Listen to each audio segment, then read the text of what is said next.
SBC Chat. Today I'm with Katie Canning. Hey!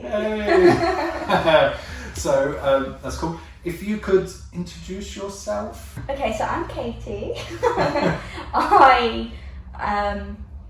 I got married to David Canning on July 11th. Yay. After waiting for, how many months is it between April and July?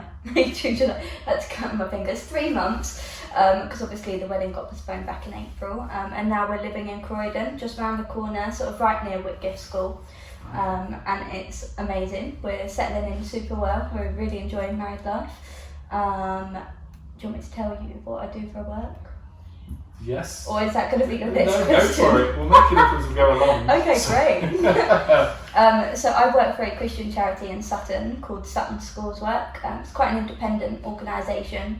And basically I'm the secondary schools worker. So I go around, well, not all of them, we go around about 10 to 12 secondary schools, and that we've got fairly good relationships with, and we do things like assemblies, RE lessons, PSHE lessons, we run Christian unions, and all that kind of stuff really.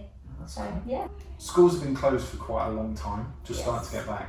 Mm-hmm. How's that been for working with certain schools? What's sort of happened? Different, I guess. Yeah, different and interesting. It's been such a learning curve. The minute that we knew that there was going to be, or there was speculation that schools were going to close, we gathered together in a meeting, and not only did we pray really hard, but also just sort of started thinking about ideas of what we could do to be able to reach out to these young people that we would usually see face to face most weeks. And it's obviously different with schools work because we can't have all the young people's details. So we've only got the teacher to be able to communicate with. So the first thing we did was set up a YouTube channel. So then that's when I had to learn to be a YouTuber and be able to edit videos. And that's basically what we've done since March. It's worked really well actually. We sent videos, sort of like weekly videos, to teachers, and they were really well received. So how was lockdown for you? We know about the wedding, so without a doubt you can say rubbish. But sort of, what about the rest of it? How did it sort of feel? Yeah, lockdown, I mean, for everyone, it was something that none of us could ever have expected to happen, and that we were not prepared for whatsoever. I was very sort of in denial of the fact that it was going to happen for like the couple of weeks that was leading up to it. I was like, oh, it's not going to get that bad, like God's got it in control. And then little did we know that we were going to go into a lockdown. Now it's great being with, like, in one sense it was nice to be with my family and have my sister and my little niece around. Sort of they bubbled with us throughout lockdown. And it was just sort of, yeah, the craziest time. It was hard, as you say, like I found it really difficult for the first few weeks. Because I got ill at the start. I still don't know to this day whether it was corona or not. So that didn't really help. But then it was just really hard being away from Dave as well, because we didn't see each other for 11 weeks, which was really tough actually. But we both got through it. We were Zooming every day. But again, like, I loved things like Zoom. I'd never heard of it before lockdown. Had you? No, Yeah. didn't know it existed. So that's like almost a bit of a lifesaver almost, because it almost makes you communicate with people in different ways to what you usually would. And it was hard, but it had its good moments too, and I can really see God working throughout it. And I just tried to keep myself busy as much as possible, and just try to enjoy it as much as possible, because I think it taught not only me but a lot of people as well to slow life down, and it's okay to slow down as well. But yeah, it was, other than that, like, work kept me busy with videos and learning all these new skills that I had to suddenly learn. But yeah, it's something to put on the CV now, hey? Yeah, it's COVID. Yeah, exactly, yeah.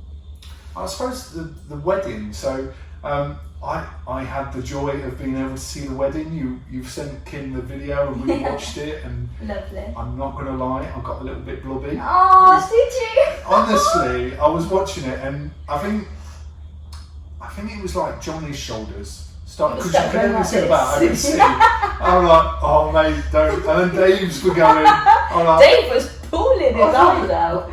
Luckily the camera is a distance away, Yeah, so I couldn't exactly. see the horrific mess of his face. Oh, if only. I don't have proof of it. Yeah, but it did look really nice. Yeah, I don't know what I'm saying. No, it was like, it's something that we never thought we'd have to plan, for instance. Like, originally we had quite a big wedding of about 180 people, and we somehow had to narrow it down to 30. Because obviously, as soon as that was announced with weddings being able to go ahead, we were like, right, let's do this. We've been waiting so long. Our flat was waiting for us.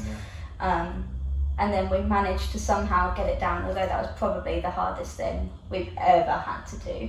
But then again, it was filmed, and it was just such a special day. Like, it felt really personal, and just sort of that sigh of relief of being like, finally, this day we've been waiting for. But we understand as well there were so many people in the same boat that where their weddings were postponed and cancelled, and it's such a sad time. But I really believe that God is going to bring good out of this. And yeah. I think you almost had a loophole as well, because you're allowed 30. And your dad is called Martin? Yeah, that's it. Yeah, great name. He's also a minister, isn't he? He is. In so, Orpington. so did that must have worked out really well. It was great. Because he had to walk me down the aisle, obviously crying, like, and then when he said, like, who gives this woman away? And he, like, ran, got back to my arm on my side and was like, I do. And then everyone started laughing, and I literally said, and this was probably one of the crystal clear moments I remember, he's like, he's been waiting forever to do that. It was just such a special moment. Like, not many people are able to say that their dad got to marry them, like, and walk them down the aisle as well. And it was just, yeah, it was amazing. I really look up to my dad and his ministry and everything that he does. So it's it was really special. Okay, that's cool. So you are a ministry kid. Has your dad been in ministry for all of your life?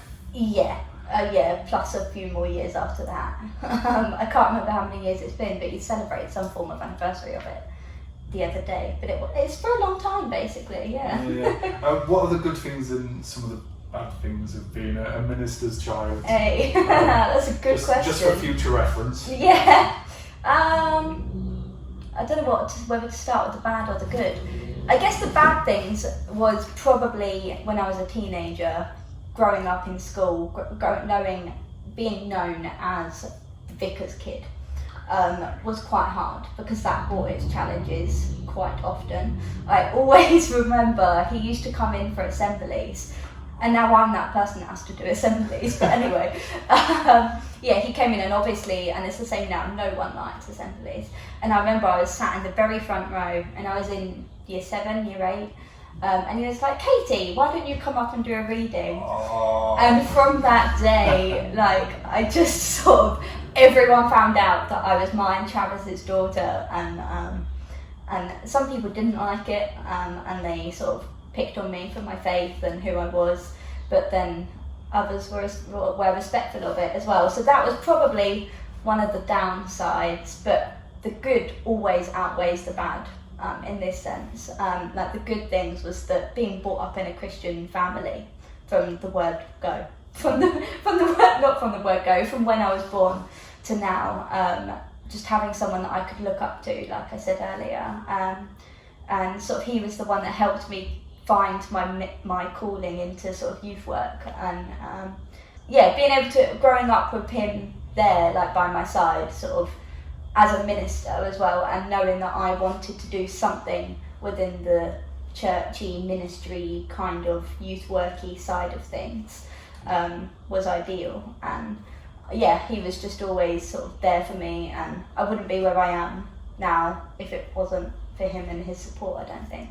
My mum as well, obviously, but my mum's not a minister, so but yeah. Yeah, that's really cool. That's good to know. And also, we both know that youth ministry is the only ministry that really counts. Oh, It's the best one, isn't it? It's by far the best one. You've got, like, minister, youth minister. Exactly. They should be training to be us. Yeah, right. Exactly. Take your dad under your wing. Yeah, too right. Too right. Yeah. So as SBC, we like to pray for each other. Is there any prayer requests that you have for yourself, family, friends, or wider community? Yeah, let me think. Oh, really good question. I think for the work of Sutton School's work, particularly, obviously we're primary and secondary, but there's a girl that does primary, and then there's me who does secondary kind of thing, along with my colleague. And then we have a lot of our work is based on volunteers too. So it's just, I think for us to be able to really get into schools as soon as we can, and that God has just got a plan, because we miss it. We miss going into schools, because that's why I do the job that I do, is being face to face with young people is what I want to be doing. And I haven't done that since March. So when I'm going to be standing up in front of 200 of them at the end of September doing knife crime workshops, I'm going to be like, what is this? Like, you are real humans. Like, yeah. But yeah, so I think that, and I think for just to continue settling into Croydon as well, because it is sort of a new area to me. Technically, I lived in Selsdon for 2 years in like an annex of someone's house, but on my own and stuff. So in that sense, I got used to Croydon a bit then. But this is sort of like further into Croydon, so I'm just trying to get used to my surroundings. And just to also for Corona to find a vaccine, most importantly, but I've really noticed that God has given me and so many others as well that sense of hope throughout this whole situation. From the word go, from day one, it's like, no, there is a hope and a future, Jeremiah 29, and it's just like, that's what we live for, is for God. So I just think that, it would be great if, it would be great, of course it would be great, but yeah, just sort of just general life, that people get used to this whole new routine again, getting back into reality as well, actually. Sorry, I've listed like a whole load of things, right, but just a bit of everything. Just pray for everything. Yeah. That's cool. But yeah. Okay, thank you very much. You're welcome, thank you for having me. It's great. If anybody else would like to be part of SBC Chat, send me a message. God bless.